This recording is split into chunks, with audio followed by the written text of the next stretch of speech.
I witness news కి స్వాగతం. బులెటిన్ల ముందుగా హెడ్లైన్స్ చూద్దాం. ప్రజా దర్బార్ నిర్వహించిన హోంమంత్రి వంగలపూడి. నియోజకవర్గాల నుంచి తరలివచ్చిన అర్జీదారులు. కరసవలసలో కస్తూరిబా గాంధీ బాలిక విద్యాలయాన్ని మంత్రి ఆకస్మిక తనిఖీ. ఆహారము, విద్యా ప్రమాణాలపై ఫిర్యాదులు అందించడంతో పరిశీలించిన గుమ్మడి సంధ్యారాణి. రాయలసీమ ప్రజలకు జగన్ తీరని ద్రోహం. జగన్ పై మంత్రి నిమ్మల ఫైర్. నాసిరకం మద్యంతో ప్రజల ఆరోగ్యంతో ఆడుకున్న జగన్. రాష్ట్ర ఎక్సైజ్, గనుల, భూగర్భ శాఖల మంత్రి కొల్లు రవీంద్ర విమర్శ. భూపాలపల్లి జిల్లా కేంద్రంలో జాబ్ మేళాను సక్సెస్ చేయాలన్న ఎమ్మెల్యే గండ్ర సత్యనారాయణరావు. యాదాద్రి భువనగిరి జిల్లా చౌటుప్పల్లో ఏటీఎంను పగలగొట్టి డబ్బులు ఎత్తుకెళ్లిన దొంగలు. ఘటనా స్థలాన్ని పరిశీలించిన డీసీపీ. వీర హనుమాన్ విజయ యాత్ర బైక్ ర్యాలీ. పాల్గొన్న విశ్వ హిందూ పరిషత్ బజరంగ్ దళ్. అనకాపల్లి నక్కపల్లి మండలం సారిపల్లిపాలెం మంత్రి స్వగృహం వద్ద హోంమంత్రి అనిత ప్రజా దర్బార్ నిర్వహించారు. ప్రజల నుంచి ఆర్జీలు స్వీకరించారు. అనకాపల్లి జిల్లా వివిధ నియోజకవర్గాల నుండి ప్రజా దర్బార్కు ఆర్జీలు తరలివచ్చారు. కొన్ని సమస్యలు తక్షణమే పరిష్కారం, మరికొన్ని సమస్యలు పరిష్కారానికి చర్యలు తీసుకోవాలని అధికారులను మంత్రి ఆదేశించారు.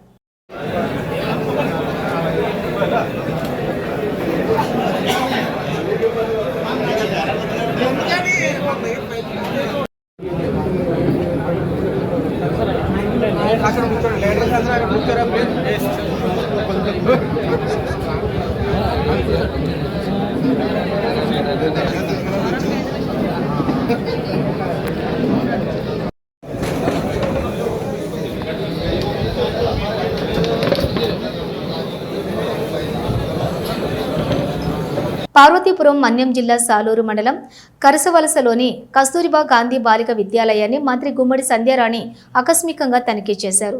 కేజీబీవీ నిర్వహణ, ఆహారం, విద్యా ప్రమాణాలపై ఫిర్యాదులు అందడంతో మంత్రి పాఠశాలను సందర్శించి ఆహార పదార్థాలు, పరిసరాల పరిశుభ్రత, బాలికల భద్రత, విద్యా ప్రమాణాలను పరిశీలించారు. మంత్రి పిల్లలతో మమేకమై పాఠశాల అవసరాలను అడిగి తెలుసుకున్నారు. విద్యార్థులకు అందించే పౌష్టికాహారంలో నిర్లక్ష్యం వహించే అధికారులపై చర్యలు తప్పవని మంత్రి గుమ్మడి సంధ్యారాణి హెచ్చరించారు. మన్యం జిల్లా సాలూరు మండలం కరస వలసలోని కేజీబీవీ పాఠశాలను ఆమె సందర్శించారు. స్కూల్లో పిల్లలకు పెట్టే భోజనం చూసి మంత్రి అసంతృప్తి వ్యక్తం చేశారు. విద్యార్థులకు సరిపడా ఆహారం వండలేదని పాఠశాల సిబ్బందిపై ఆగ్రహం వ్యక్తం చేశారు. భోజనాలు తయారు చేసే సిబ్బందిని వెంటనే మార్చాలని సంబంధిత అధికారులను మంత్రి ఆదేశించారు. అనంతరం తరగతి గదులను పరిశీలించి విద్యార్థులతో కలిసి నేలపై కూర్చుని మంత్రి భోజనం చేశారు. అది మీరు చూసుకోండి, అది ఆ ఎఫెక్ట్ మీ మీద పడకుండా చూసుకోండి. ఎందుకంటే మీరు ఇచ్చాము, మీరు పాఠాలు చెప్పుకోవాలి కాబట్టి ఇప్పుడు మీరు ఎవరికి ఇచ్చారో వాళ్ళు చూడాల్సిన బాధ్యత తీసుకుంది. కానీ మీరు చెప్పండి, ఇప్పుడు మీరు తీసుకున్నాం 150 గుడ్లు ఉంటాయా? మీరు ఇచ్చారు, అవి ఉంటాయా? ఖచ్చితంగా ఉండదు, 100% ఉంటుంది. నేను మీకు ఇప్పుడు 150 గుడ్లు మళ్ళీ బుక్లో చూపిద్దామా? ఎంత ఉంటుందో? ఇంట్లో అందరూ వండుకున్న వాళ్ళమే కదా, అందరం ఆడవాళ్ళమే కదా. పిల్లలంటే హాస్టల్ నుంచి ఎక్కడి నుంచో వచ్చే కొంతమంది పిల్లలు, ఎక్కువ మంది ఇక్కడ గిరిజన పిల్లలు వస్తారు. ఎందుకంటే ఇంట్లో నాకు మళ్ళీ ఇంకొక ఎక్స్క్యూజ్ కూడా ఉండకూడదు. No, one day stop. కొంతమంది ఉంటే కొంతమంది గెలిచి ముగ్గురే కదా కూర్చున్నారు, అక్కడ ఉంది కదా, మందికి వెళ్ళొచ్చు కదా. అందరికి వెళ్ళాను, అందరు బెంచీల మీదకి వెళ్ళాను. అందరు కొంతమంది అలాగే కొంతమంది ఇలాగే అంటే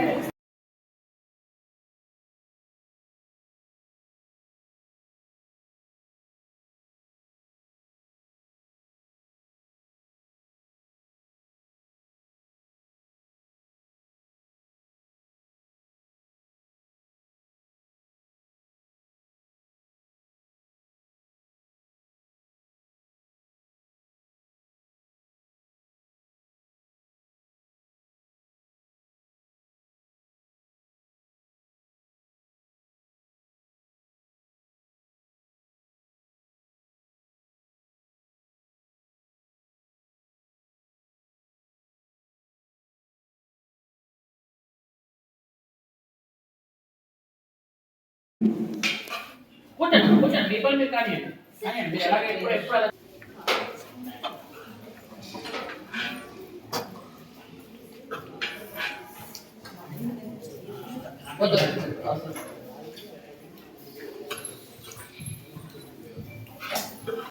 ఇక్కడ చేస్తారా? ఈ భోజనం చేస్తారా?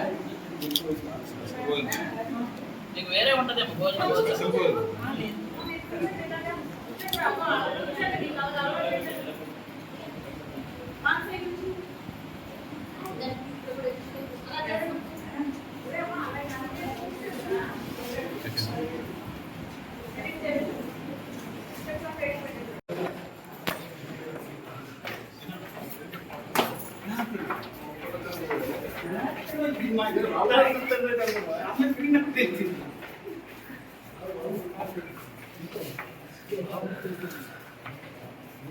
ఇంజనీర్లు ఇప్పటికైనా నిర్లక్ష్యం వేయాలని హితవు పలికారు. హంద్రీనీవా కాలువను తీవ్ర నిర్లక్ష్యం చేసి రాయలసీమ ప్రజలకు జగన్ తీరని ద్రోహం చేశారని మంత్రి నిమ్మల రామానాయుడు విమర్శించారు. హంద్రీనీవా ప్రాజెక్టు ఫేజ్ 1 క్రింద 695 కోట్లతో ఉమ్మడి కర్నూలు జిల్లా మల్యాల లిఫ్ట్ నుంచి అనంతపురం జిల్లా జీడిపల్లి జలాశయం వరకు 216.30 కిలోమీటర్ల మేర ప్రధాన కాలువను విస్తరించే పనులు చేపట్టారు. ఫేజ్ 2 కింద ఉమ్మడి అనంతపురం చిత్తూరు జిల్లాలోని 1500 కోట్లతో విస్తరణ సీసీ లైనింగ్ పనులు చేస్తున్నారు. డిస్కషన్ చర్చను నిర్వహించుకొని దాని మీద కొన్ని డిసిషన్స్ కూడా మరి తీసుకోవడం జరిగిందని చెప్పి తెలియజేసుకుంటూ, అందులో కూడా ప్రత్యేకించి వ్యవసాయం, ఎందుకంటే విడిపోయినటువంటి యొక్క నవ్యాంధ్రప్రదేశ్ రాష్ట్రానికి వ్యవసాయం అనేది అత్యంత కీలకం. వ్యవసాయాన్ని రక్షించుకోవాలి, రైతుల్ని కాపాడుకోవాలనేటువంటి ఆలోచనతో ఈ ప్రభుత్వం పనిచేస్తూ ఉంది. అందుకే ఏదైతే ఇన్పుట్ సబ్సిడీ గతంలో మరి తిత్లీ తుఫాన్ వచ్చినప్పుడు తెలుగుదేశం ప్రభుత్వ హయాంలో 20,000 హెక్టార్కి ఇస్తే మరి తర్వాత అది 25,000 30,000 ఖర్చులు పెరిగినటువంటి దానికి అనుగుణంగా ఇన్పుట్ సబ్సిడీ పెరుగుతుందని గత ప్రభుత్వంలో రైతులు ఆశిస్తే దానికి భిన్నంగా ప్రభుత్వం రివర్స్ చేసి 20,000ని 16,000కి తగ్గించి గత పాలన మోసం దగా చేస్తే మళ్ళీ ఈ ప్రభుత్వం అధికారంలోకి వచ్చాక 25,000 రూపాయలకి హెక్టార్కి ఇన్పుట్ సబ్సిడీని పెంచినటువంటి ఘనత ఈరోజు ఈ ఎన్డీఏ ప్రభుత్వానిది. అదేవిధంగా గత ప్రభుత్వంలో ఇన్సూరెన్స్ని కట్టడం మర్చిపోయారు. ఇన్సూరెన్స్ని కట్టడం మర్చిపోవడం అని అంటే రైతును మర్చిపోవడమే. ఆ రోజు కూడా శాసనసభలో నేను కూడా చూశాను. ఆ రోజు చంద్రబాబు నాయుడు గారు ఫ్లోర్ మీద కూర్చుని నిరసన వ్యక్తం చేస్తే ఆ రోజు రాత్రి 11 గంటలకి ఇన్సూరెన్స్ కట్టినటువంటి పరిస్థితి, దుస్థితి గత పాలనలో ఉన్నటువంటి స్థితి. అదేవిధంగా గత 5 సంవత్సరాల పాలనలో యాంత్రీకరణ అనే మాటే మర్చిపోయారు. కనీసం ఒక బరకం ముక్క కూడా సబ్సిడీ మీద ఇవ్వనటువంటి పాలనలో ఉంటే మళ్ళీ ఈరోజు కూటమి ప్రభుత్వం వచ్చిన తర్వాత మళ్ళీ వరి నాట్ల యంత్రాలు కానీ, కోత యంత్రాలు కానీ, ఏదైతే మరి ట్రాక్టర్లు కానీ, కృషి ట్రాక్టర్లు కానీ, ఆయిల్ ఇంజిన్స్ కానీ అన్నీ కూడా ఇవాళ మళ్ళీ సబ్సిడీ మీద ఇస్తూ హెల్త్ కార్డులు కూడా పెట్టుబడులు తగ్గించాలి, దిగుబడులు పెంచాలని హెల్త్ కార్డులు ఇవ్వడం కానీ ఇట్లా వ్యవసాయాన్ని ముందు తీసుకెళ్తూ ఉన్నాం. ఏదైతే గిట్టుబాటు ధరలు అందించేటువంటి విషయంలో మరి ఈ యొక్క మార్కెట్ అప్ అండ్ డౌన్స్ కానీ, ఎగుమతులు దిగుమతుల ప్రభావం వల్ల కొన్ని పంటలకు మరి ఆ ధర లభించేటువంటి విషయంలో కూడా ఎప్పటికప్పుడు ముఖ్యమంత్రి గారు కూడా కలగజేసుకుని ఇప్పుడే చూసాం. ఏదైతే మిర్చి పంటకు మరి యొక్క మద్దతు ధర రైతుకి లభించినటువంటి స్థితిలో మరి చంద్రబాబు నాయుడు గారు మరి స్వయంగా ఆయన ఢిల్లీ వెళ్ళి మరి యొక్క వ్యవసాయ శాఖ మంత్రిని కూడా కలిసి ఆ మిర్చి పంటకి మద్దతు ధర అందించేటువంటి విషయంలో ముఖ్యమంత్రి గారు మరి ఆయన చేసిన కృషి కానీ. ఎందుకు ఈ మాట చెప్తున్నానంటే గతంలో కూడా 5 సంవత్సరాలు ఇటువంటి పరిస్థితి వస్తే ఆనాటి ముఖ్యమంత్రి కనీసం ఆ తాడేపల్లి రాజప్రసాదం వదిలిపెట్టి ఒక అడుగు ముందుకి బయటకు వచ్చినటువంటి పరిస్థితి లేదు. కానీ ఈ ప్రభుత్వం ఎప్పుడు రైతాంగానికి ఏ నష్టం ఇబ్బంది వచ్చినా సరే మరి వెంటనే, ఎందుకంటే నిన్న కూడా చూసాం ఆక్వా రంగానికి మరి ఏదైతే ఆ యొక్క అమెరికా ట్రంప్ సుంకం విధించడంతో ఆక్వా రంగం దెబ్బతింటుంది అని అంటే అప్పటికప్పుడు కేంద్ర మంత్రితో మాట్లాడటమే కాకుండా నిన్న అచ్చెన్నాయుడు గారు ఆయన ఒక మత్స్యశాఖ ద్వారా రివ్యూ పెట్టడం, నిన్న స్వయంగా ముఖ్యమంత్రి గారు కూడా ఒక రివ్యూ పెట్టడం, అంటే ఇట్లా ఒక రైతాంగానికి చిన్న ఒక ఇబ్బంది వచ్చింది అని అంటే ఇమ్మీడియట్లీ ఈ ప్రభుత్వం స్పందించి ముఖ్యమంత్రి దగ్గర నుంచి మంత్రుల దగ్గర నుంచి కింద శాఖల వరకు కూడా మరి ఆ యొక్క సమస్యను పరిష్కరించడానికి ప్రయత్నం చేస్తున్న విషయం. ఇప్పుడే కలెక్టర్ గారితో కూడా డిస్కషన్ చేస్తే మన కర్నూలు అంటే ఉల్లి అంటే కర్నూలు.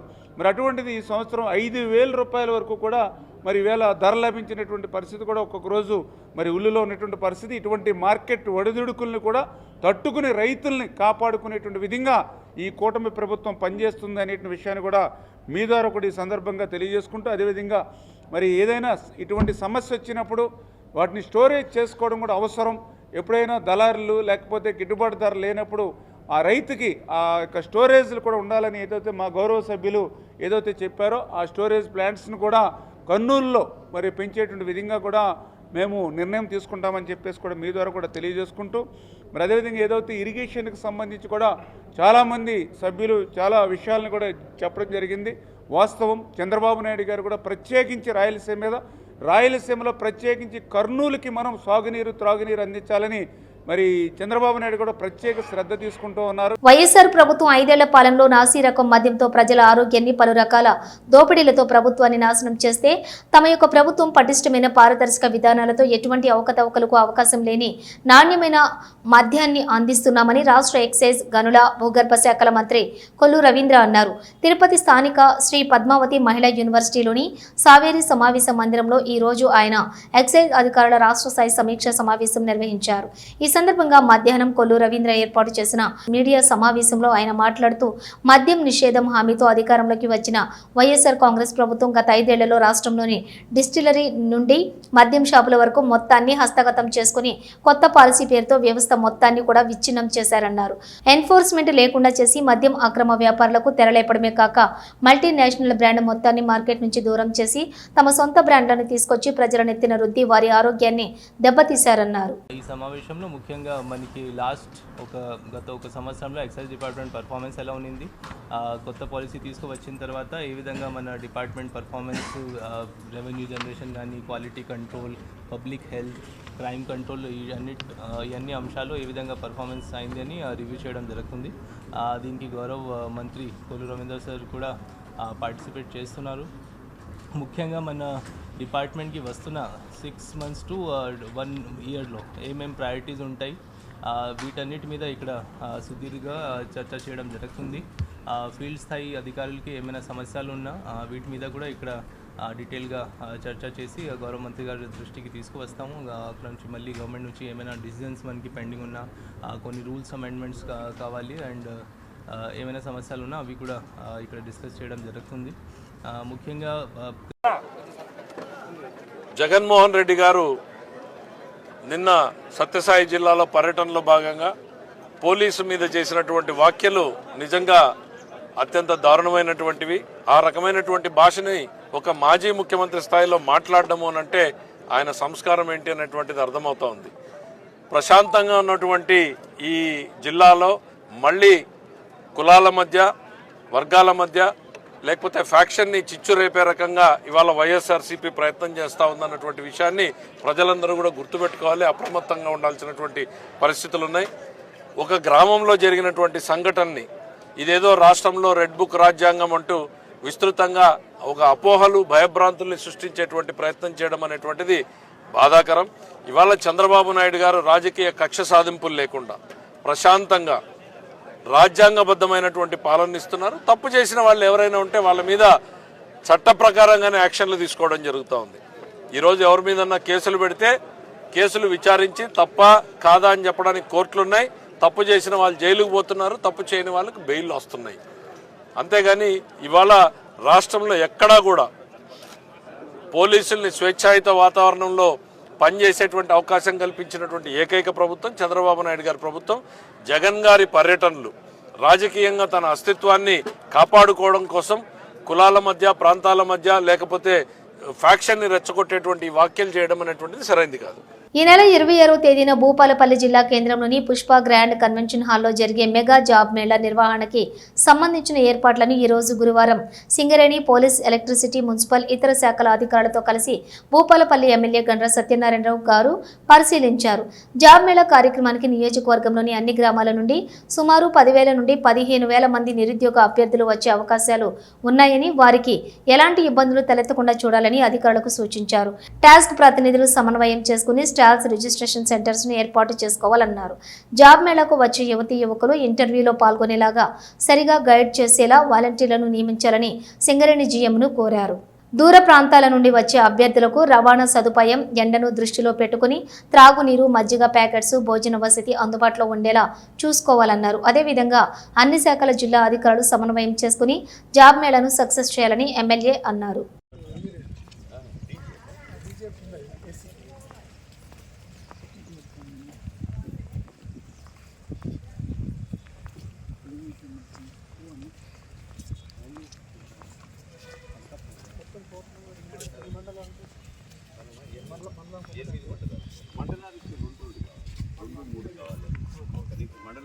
యాదాద్రి భువనగిరి జిల్లా చోటుప్పల్ మండలం పరిధిలోని దివీసు పరిశ్రమ వద్ద ఎస్బీఐ ఏటీఎంను పగలగొట్టి డబ్బులు ఎత్తుకెళ్లిన దొంగలు. ఘటనా స్థలాన్ని పరిశీలించిన డీసీపీ అక్షాంశ్ యాదవ్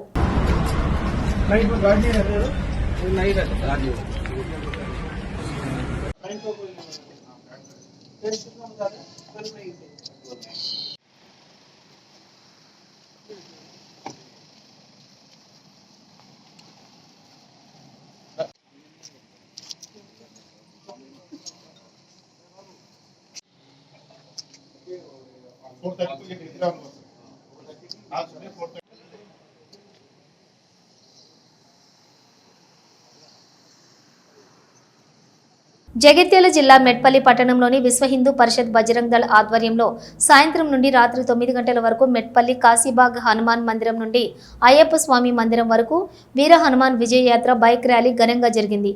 హనుమాన్ దీక్ష సాములు ప్రజలు, విశ్వ హిందూ పరిషత్ మరియు బీజేపీ రాష్ట్ర సీనియర్ నాయకులు మరియు బీజేపీ రాష్ట్ర కార్యవర్గ సభ్యులు సురభి నవీన్ కుమార్ కార్యకర్తలు పాల్గొన్నారు.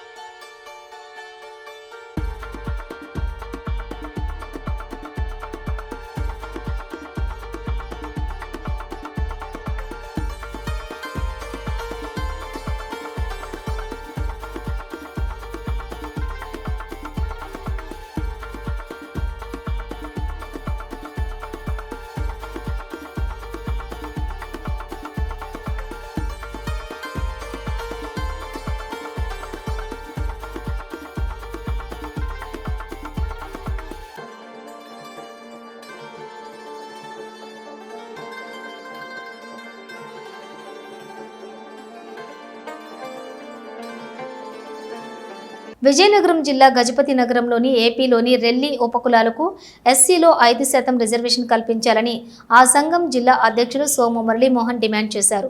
రెల్లి కులస్తులకు న్యాయం చేయాలని కోరుతూ నిరసన దీక్ష చేపట్టడంతో పాటు ర్యాలీ నిర్వహించారు. అనంతరం 4 రోడ్ల కూడలిలో మానవహారం ఏర్పడ్డారు. ఈ నిరసనలో రెల్లి ఉపకులాల గజపతి నగరం నియోజకవర్గం అధ్యక్షులు గండ్రేటి రామారావు పాల్గొని నియోజకవర్గంలోని అన్ని మండలాల నుంచి రెల్లి కులస్తులు పెద్ద ఎత్తున పాల్గొన్నారు. ఎస్సీ వర్గీకరణ చేసి ఎస్సీ రెల్లి వాటి ఉపకులాలకి 1% అనేది కేటాయించారు. ఈ 1% అనేది చాలా అన్యాయం, బాధాకరమైన విషయం. ఈ 1% రిజర్వేషన్ వల్ల ఎస్సీ రెల్లి కులాలు వాటి ఉపకులాల వారికి ఎటువంటి ప్రయోజనం చేయకూడదు.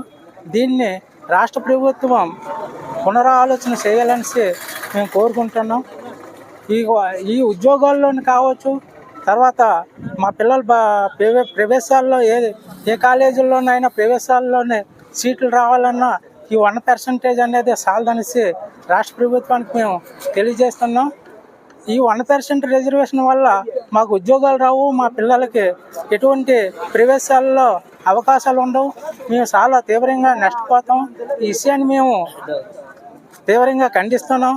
కాబట్టి రాష్ట్ర ప్రభుత్వం దీని మీదనే పునరాలోచన చేయాలని కోరుకుంటున్నాం. మేము చాలా ఆర్థికంగా, రాజకీయంగా, సామాజిక పరంగా బాగా వెనుకబడి ఉన్నామనేసి గౌరవ ముఖ్యమంత్రి వర్యులు ఇంతకు ముందే అసెంబ్లీలో మాట్లాడారు. కాబట్టి ఒక రిజర్వేషన్ అనేది జనాభా ప్రాతిపదిక మీదే కాకుండా ఆర్థిక పరంగా, సామాజిక పరంగా, రాజకీయ పరంగా వెనుకబాటుతనాన్ని కూడా పరిగణనలోకి తీసుకొని రిజర్వేషన్ అనేది వర్తింపు చేయాలనేసి మేము రాష్ట్ర ప్రభుత్వాన్ని కోరుకుంటున్నాం. నమస్తే సార్, మాది విజయనగరం జిల్లా దత్తరాజర్ మండలం పెదకథ గ్రామం. విషయం ఏమిటంటే 1998లో మాకు రిజర్వేషన్ అనేది 1% అనేది ఇవ్వడం జరిగింది. అదే 1998 నుంచి 2025 వరకు కూడా 1% రిజర్వేషన్ ఉంది. ఈ రిజర్వేషన్ వల్ల మేము ఎంత సఫర్ అవుతున్నామంటే, మా రెల్లి కులస్తుల్లో, మాకు ఉండేటువంటి రెల్లి ఉప కులస్తులు ఎవరైతే ఉన్నారో మేమందరం కూడా చాలా హైయర్ ఎడ్యుకేషన్ అనేది మేము చదివాము. మాలో ఎంఏలు, బీఈడీలు, పిహెచ్డీలు కూడా చేసిన వాళ్ళు ఉన్నారు. ఎంత పిహెచ్డీలు, ఎంఏలు, బీఈడీలు చేసినప్పటికీ కూడా రిజర్వేషన్ కారణం వల్ల ఇప్పటికీ కూడా మా రెల్లి ఉపకుల జాతులు ఎవరైతే ఉన్నారో పారిశుద్ధ కార్మికులు గాను, అలాగే హోటల్స్లోను, అలాగే బయట చిన్న చిన్న ఉద్యోగాలు అనేది చేస్తున్నాం సార్. మేము ఇంత చదువులు చదివి కూడా మాకు రిజర్వేషన్ లేకపోయినందువల్ల మాకు చాలా బాధ కలిగిస్తుంది. మిగతా కులాలు ఏవైతే ఉన్నాయో వాళ్ళు రిజర్వేషన్ పరంగా ముందుకు వెళ్తున్నారు. ఇంకొక విషయం ఏమిటంటే మా కులాలు ఏవైతే ఉన్నాయో మాలో కూడా చాలా బాగా చదివే వాళ్ళు ఉన్నారు సార్. మేము పేద కుటుంబంలో ఉన్నప్పటికీ కూడా మా తల్లిదండ్రులు మమ్మల్ని రెక్కల కష్టంతో ఉన్నత చదువుల్ని చదివిస్తున్నారు. అయినప్పటికీ కూడా మా రిజర్వేషన్ లోపం వల్ల మా బతుకులు అనేవి రోడ్ల పాలే అవుతుంది. దయచేసి రాష్ట్ర ముఖ్యమంత్రి అయినటువంటి శ్రీ నారా చంద్రబాబు నాయుడు గారికి, అలాగే రాష్ట్ర ఉప ముఖ్యమంత్రి అయినటువంటి కొన్నిదెల పవన్ కళ్యాణ్ గారికి, అలాగే మన ప్రధానమంత్రి అయినటువంటి నరేంద్ర మోడీ గారికి కూడా మా విన్నపం సార్. దయచేసి మాకు రిజర్వేషన్ అనేది పెంచండి. కనీసం 5% అయినా రిజర్వేషన్ పెంచితే మాలాంటి పిల్లల యొక్క భవిష్యత్ అనేది మారుతుంది సార్. సుమారుగా చూసుకుంటే కనుక 1998లో ఏదైతే రిజర్వేషన్ పరంగా జనాభా లెక్కల్లో మాకు తక్కువ మంది ఉన్నారని చూపించారో ఈరోజు సుమారుగా చూసుకుంటే కనుక 25 లక్షలు దాటి ఉన్నారు సార్. ఈ 25 లక్షల పిల్లలతో పాటు ఇప్పుడు ప్రజెంట్ కొత్త జనరేషన్ కూడా మనకి ఉంది సార్.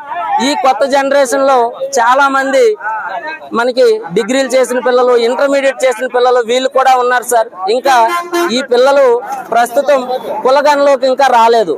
సో వీళ్ళకి కూడా మనకి ఈ పిల్లలు కూడా భావితరాల్లో కూడా మనకి దృష్టిలో పెట్టుకొని రిజర్వేషన్ కల్పిస్తారని మా హృదయపూర్వక నమస్కారాలు తెలియజేస్తున్నాం సార్. మరొక్కసారి మా రిజర్వేషన్ పెంచాలని కోరుకుంటూ ముఖ్యమంత్రి గారిని, ఉప ముఖ్యమంత్రి గారిని కోరుకుంటున్నాం సార్. హైదరాబాద్ లో నటుడు మోహన్ బాబు కుటుంబంలో గత కొంతకాలంగా వివాదాలు జరుగుతున్నాయి. ఈ క్రమంలోనే జల్పల్లిలోని మోహన్ బాబు ఇంట్లోకి మనోజ్ వెళ్లేందుకు ప్రయత్నించగా గేటు తెరవకపోవడంతో ఆయన బైఠాయించారు. ఈ క్రమంలోనే పోలీసులు అప్రమత్తమయ్యారు. ఇంటి పరిసర ప్రాంతాల్లో ఎలాంటి ఉద్రిక్తత పరిస్థితులు చోటు చేసుకోకుండా కట్టుదిట్టమైన భద్రతా ఏర్పాట్లను చేశారు.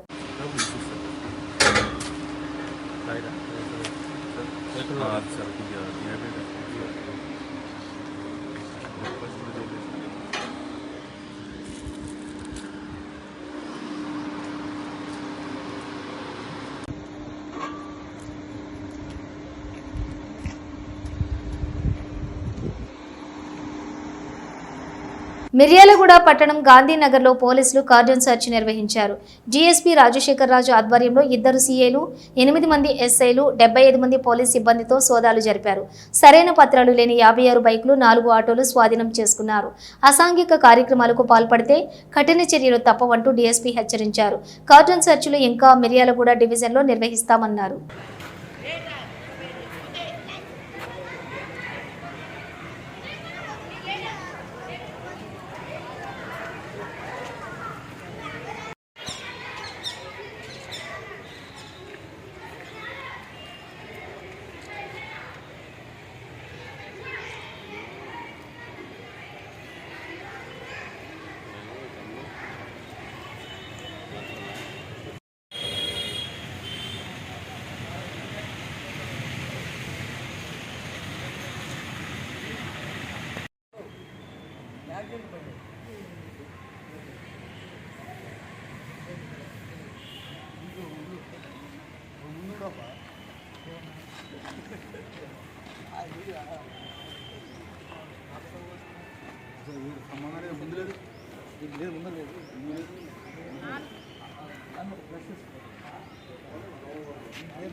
ఇవి బులెటిన్ డీటెయిల్స్. చూస్తూనే ఉండండి న్యూస్.